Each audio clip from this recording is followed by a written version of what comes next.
Hi guys, it's Kales, and I'm back on BookTube. Finally, thank God. I have a long story to tell.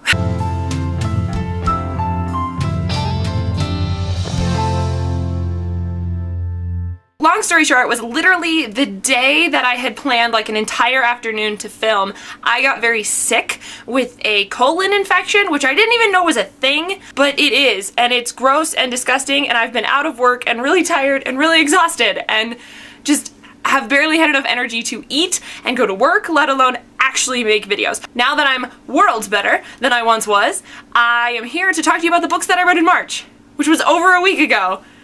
Actually, exactly a week ago, because it's the 7th, so that's okay. I don't know how many books I read as I'm about to start this video. I know it was a lot. It was like somewhere around 18, 13, 14, 15, 16.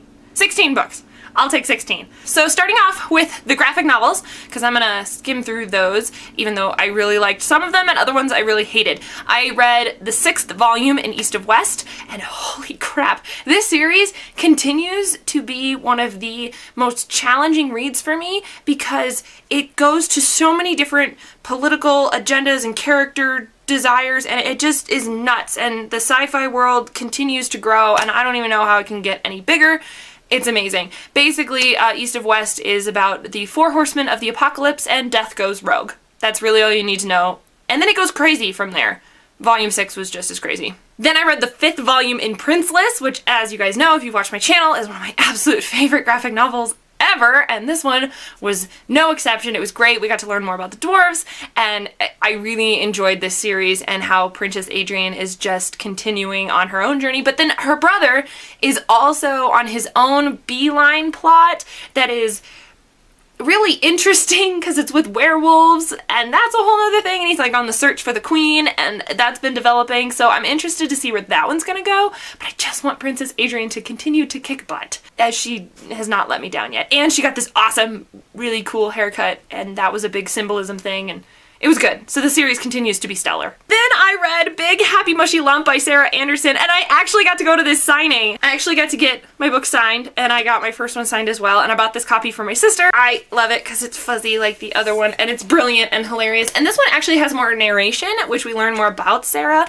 and her journey to being a comic book artist, and I really enjoyed that as well. But as per usual, she's hilarious and fantastic, and you should follow her on all the social media things and get her books, including this newest one, which just came out last week. Then I read Giant Days. I read the first 3 volumes of this, which are about these girls going to university who like became insta best friends within the first couple of weeks, and just kind of about their trials of university. One of them is questioning her sexual identity. The other one is having this really absurd relationship with this one guy who like showed up from her past, and this other one is trying to get all the boys off of her. But it's not just about boys, it's about their friendship as well and growing up together, which I really enjoyed. And it's funny and it's sweet, and the art is great and cartoony, and I really enjoy that light aspect to it while still being able to talk about some, you know, harsh adulting things in your 20-somethings, especially at university, which is a lot of fun to learn about too. Then last, I read Paper Girls, Volume 1. I didn't like this one. I didn't understand it. I had no idea what was going on. It was like set in the 80s with these paper girl routes, and then there's time travel and aliens and like, what? It was so confusing. I didn't understand it, and I was trying so hard to like it, but it was not my cup of tea in the slightest. So I gave it a 1 out of 5 stars. Which is fine for me, and I just don't have to continue these series. So I apologize if you're a Paper Girls fan, but I'm not. Then we go on to the actual, they're not actual books. I hate saying that. What do I call them? I guess they're non-graphic novel books that I read. The books with no pictures. And the first one that I read was called An Invisible Thread, which is the story of a 10-year-old panhandler and this executive in New York City and how they meet. And it's based off a true story. It is a nonfiction memoir about how their lives intertwine, and it felt originally very much like The Blind Side, and I struggled with that because I was like, why does this feel weird? And it's like this high executive white woman helping this young little black boy, who was obviously in a really bad home situation. But what I found that I liked about this story was that it was different from Blindside in that it showed her own struggle with her family and how her home life wasn't the best thing and how her own relationships were hard. She had wanted more than anything to get married and have a family, but she had 2 marriages that didn't really work out. I really surprisingly liked it. It's endearing and well written, and I would definitely recommend it. I heard about this book originally. Books and Jams was reading it as part of her like booktuber challenge where she's picking books out of a jar that were recommended by booktubers. I recommended Extravaganza to her because that book needs to get read more, and this was one of the recommendations she had, and it sounded really good, and it was really good. I give it a 3 out of 5 stars ultimately, but it's a 3 out of 5 stars that I'll keep and I like. Guys, then I read this one. I read A Conjuring of Light. Oh my gosh. Words are hard at the moment. This book was a brilliant conclusion to a brilliant trilogy, and I loved every minute of it. It was a 5 out of 5 stars of perfection, and all of its intensity and climaxes. I feel like because there were like 7 of them, and it was ridiculous and so good, and apparently it's gonna stay on my head. I just love this book. I love this series. If you haven't read A Darker Shade of Magic, you need to get on it so that you can read this one, even though it's like almost 700 pages long. It's so long, but it's so good, and it was such a great conclusion, and I was so happy with the ending. I was satisfied, I will say it that way, because it's not necessarily a happy ending, but I was satisfied with the ending. Pick up this series, damn it. Then I decided I was going to try my hand at a classic, and I picked Fahrenheit 451, and I liked this book up until the end. Like 2/3 of the way through, I was down. I liked the dystopian nature, I liked the critical elements of it. I really wanted to write essays about the women's viewpoint and how women were treated in this book. Like, oh my gosh, the feminist literary criticisms on this book must be insane.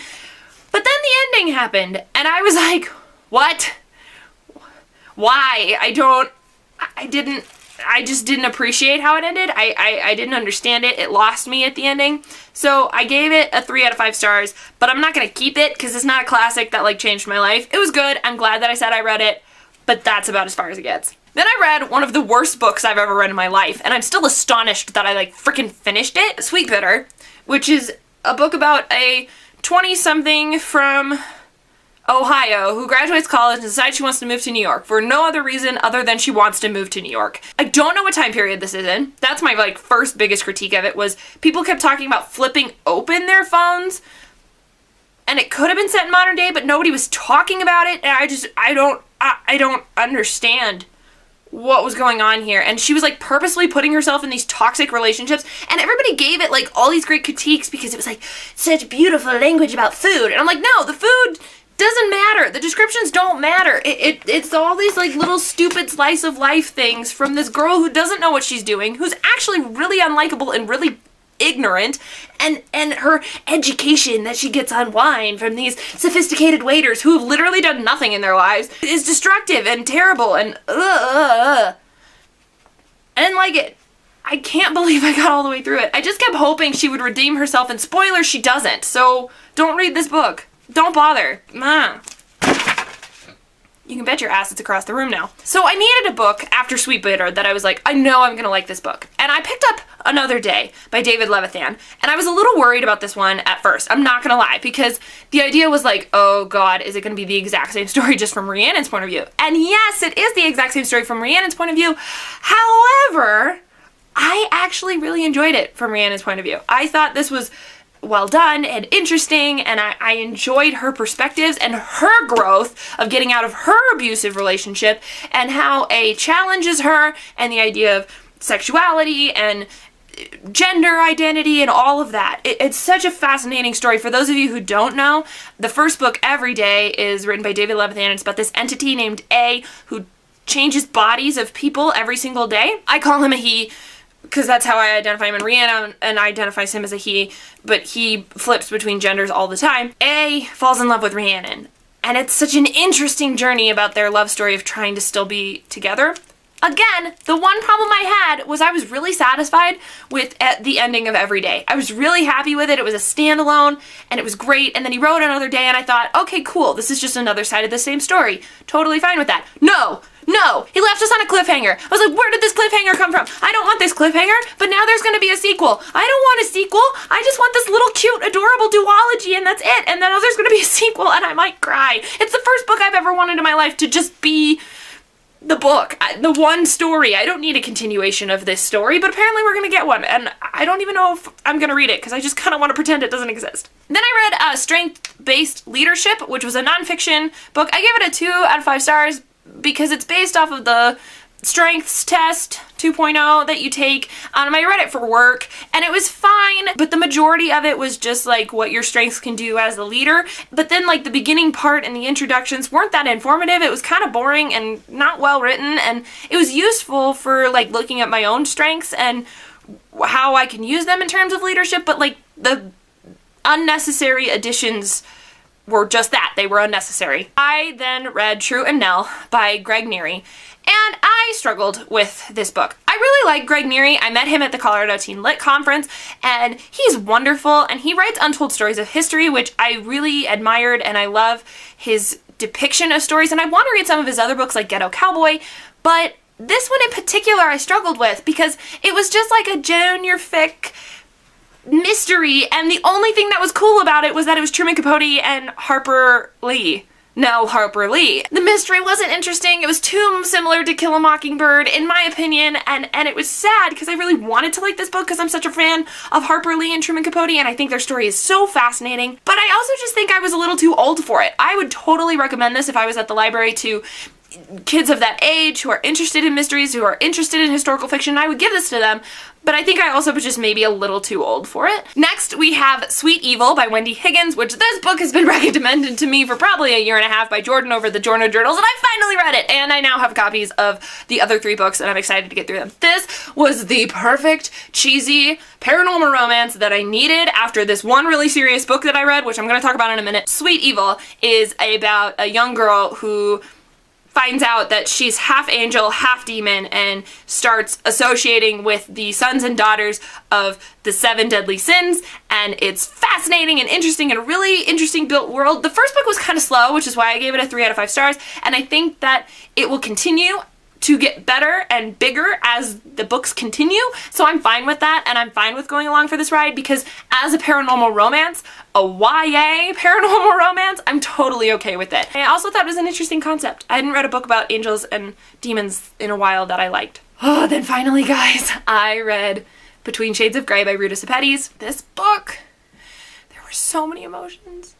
Like, you don't even understand. It's about this Lithuanian girl who gets taken away to a camp in the beginning of World War II, a camp in Siberia, which I didn't even know was a thing, and Russia took her. It wasn't even the Nazis.